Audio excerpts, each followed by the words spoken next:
look at all that flashing, and you know what that means. It's Micronics time. And this one kind of stings because I actually kind of like SonSon. The original arcade game has kind of a distinctive twist on the shoot-'em-up genre. It doesn't really shift it into a platformer. It's more that it gives it some structure that the genre doesn't usually have. But oh, this Famicom port. The manual actually says that the flickering is an enemy flash attack, which doesn't explain how the enemies make the game slow to a crawl, and your bullets vanish half the time. Okay, let's back up a little bit. SonSon is the first Famicom game based on Journey to the West. I'll spare you the story summary, but as one of the foundational novels in Asian literature, Journey to the West comes up over and over again in Chinese, Japanese, Korean media. I strongly recommend reading it if you haven't. So the SonSon in this game is not the Son Goku in Journey to the West. SonSon is his grandson, and when his friends get kidnapped, he sets out on his own journey to the West to recover them. The path consists of 6 levels that you can move freely between by pressing up and down. And pressing either A or B takes a shot. Enemies tend to spawn in formations, and taking out all of the enemies in a formation gets you some extra points. There isn't a huge variety of enemies in SonSon, so we can walk through them.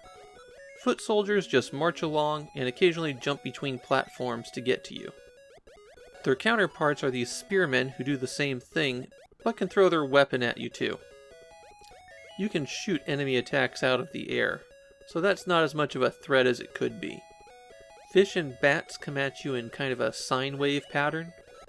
Because your bullets aren't consistently there, I recommend trying to line yourself up with either the peak or bottom of their movement. They'll spend the most time in that row, and you'll have the best chance of hitting them.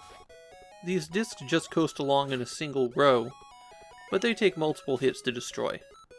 Sometimes you'll reach a fortress, and you have to eliminate all of the blocking panels before you can continue on. The fortress has these soldiers that will emerge and take shots at you. The dragonflies either fly down a row and stop before flying straight at you, or they move in this circle pattern. Finally, there are the trio of gods that you have to shoot out their shield and then hit them afterwards. You collect fruits and vegetables for low bonus points, but the scaling is so off between the points you get for shooting enemies and collecting the big bonus items that it's hardly worth collecting those. Running over some spots on the ground will make bamboo shoots pop up, and those are worth 100 times the initial vegetables. Items on signs also score in the thousands of points. If you let one scroll off the end of the screen, it gets stolen by this guy, and you can kill him to get half the points back. The best thing to see come up on those signs is this POW. Collecting it turns all the enemies on the screen into vegetables that are worth thousands of points each. So make a point of getting it with as many enemies on screen as possible. It wouldn't be a Micronics game without some wild bugs, and you can see SonSon teleport around a bit when there's too many enemies on the screen. The neatest thing about the Famicom version of SonSon is that the manual is a comic. I bet you thought I was going to mention the 2-player mode, but 2-player slows the game down even more, so why would you want to play that? Besides, this isn't a game you should inflict on anybody. It has the structure of the arcade game, but this port is so badly done, it can only be a disappointment.